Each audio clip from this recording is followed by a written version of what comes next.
J'appelle sans plus tarder avec moi Maha Keraman, qui est responsable de l'accélérateur d'entreprise à impact positif de BNP Paribas, qu'on peut applaudir.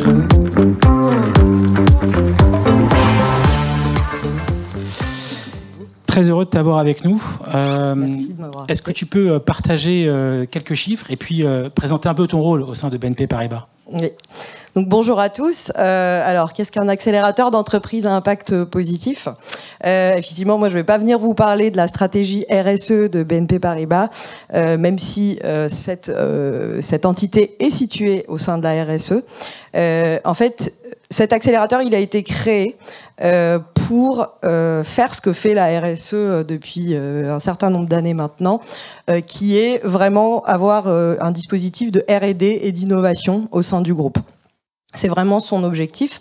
Et il a été créé, cet accélérateur, pour en fait fédérer plein de petites activités qui étaient faites expérimentalement à droite à gauche et qui avaient besoin en fait de cette structure, de moyens pour se développer. Et donc dans l'accélérateur, qu'est-ce qu'on fait? Donc déjà, on déploie une approche dédiée aux entreprises à impact, on coordonne en fait toute la stratégie de la banque de détail auprès des entreprises à impact, donc des entreprises dont la finalité première est d'avoir un impact social ou environnemental positif. Et donc, on les accompagne de plein de façons différentes, donc financières, ça vous vous en doutez, mais également non financières, avec toute une offre qui peut aller de l'accompagnement pro bono à la mise à disposition d'outils de mesure d'impact, à des événements, à des occasions de visibilité, à de la mise en contact aussi avec nos grands clients qui ont besoin aussi de ce type d'entreprise à impact pour développer des activités au sein de leurs institutions. Et donc, on fait aussi ce type de mise en connexion. Et donc, ça s'est déployé autour de ça. Et au fur et à mesure, on s'est aussi rendu compte que ces entreprises à impact, elles avaient des besoins qui leur sont propres. D'une part, des besoins en levée de fonds. Donc, on a aussi créé une enveloppe d'investissement dédiée à ces entreprises à impact de 200 millions sur 3 thématiques, le social, le capital naturel et le développement local. Donc on a cette partie d'investissement et on a également créé un dispositif qui s'appelle le contrat impact, qui fait écho à ce dont parlait Chantal Joanneau, qui est un dispositif tripartite avec l'État, le public, des investisseurs publics et des organismes de l'action sociale ou environnementale, qui permet en fait de faire émerger des innovations sur des territoires très ciblés sur une problématique sociétale ou environnementale et qui est préfinancée par des investisseurs et remboursée par l'État quand ça marche. Et qu'est-ce qui définit si ça marche ou pas? C'est l'impact. Donc c'est un dispositif qui a été mis en place depuis 2016 en France et qui permet effectivement de déployer des initiatives. Je peux vous en donner un exemple, par exemple avec la Fondation d'Auteuil, sur la Fondation d'Auteuil, gros acteur de l'aide sociale à l'enfance, qui permet un dispositif qui permet d'éviter les placements d'enfants. Et ce dispositif, il a fait ses preuves sur le terrain et donc le territoire qui est la Gironde d'une part et la Loire-Atlantique d'autre part ont décidé d'incorporer ce mécanisme qui était de l'innovation à la base dans ces politiques publiques et on a fait un dispositif d'aide sociale à l'enfance à part entière. Et donc ça, c'est un vrai succès puisque cette innovation a permis finalement d'innover au sein des politiques publiques et finalement à l'État de découvrir qu'il y avait des modèles d'intervention innovants qu'elle pouvait expérimenter grâce à ce type de partenariat public-privé. Est-ce que tu as d'autres types d'innovations ou c'est un peu les 3 que tu voulais partager? C'est à peu près les 3. Après, on fait aussi un outil de mesure d'impact, mais c'est à peu près les 3. Bien. Et du coup, en termes de structure de financement, comment ça marche? Et puis, c'est quoi les véritables leviers en termes de financement pour encourager, accompagner des solutions concrètes?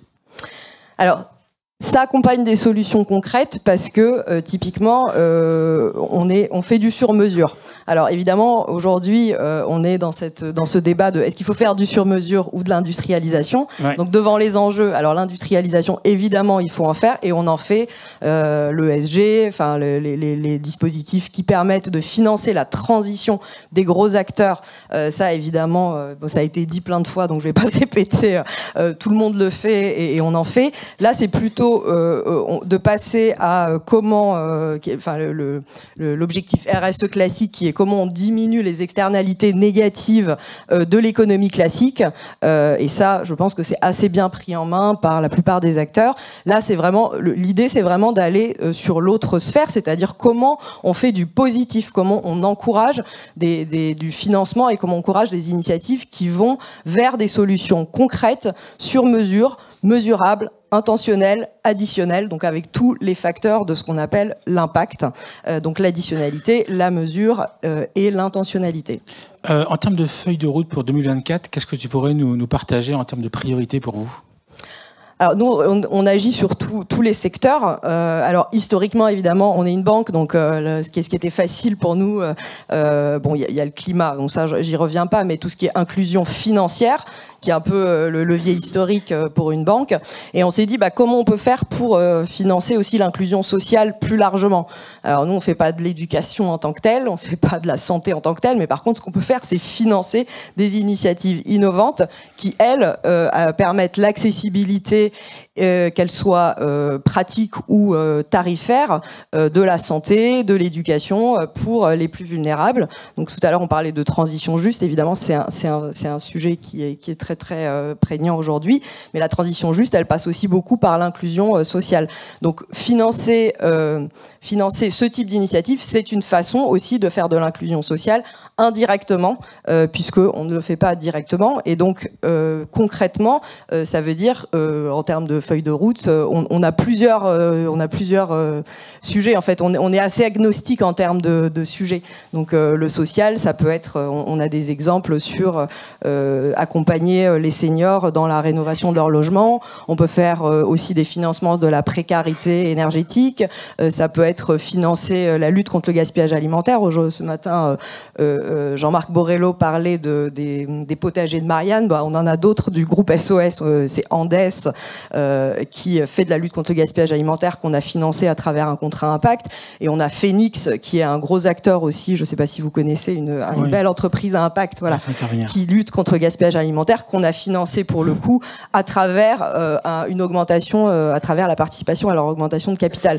Donc tous les sujets en fait économie circulaire, on est aussi beaucoup sur les sujets biodiversité et sujets nature, comment en fait on peut financer la protection des récifs coralliens, la protection de la forêt, avec différents mécanismes qu'ils soient augmentation de capital, dette, ou le mécanisme, ou juste les accompagner à travers notre dispositif Act for Impact, dont je parlais tout à l'heure. Ça fait une belle feuille de route pour 2024. Je te souhaite bon courage. Merci beaucoup. Merci beaucoup. Merci.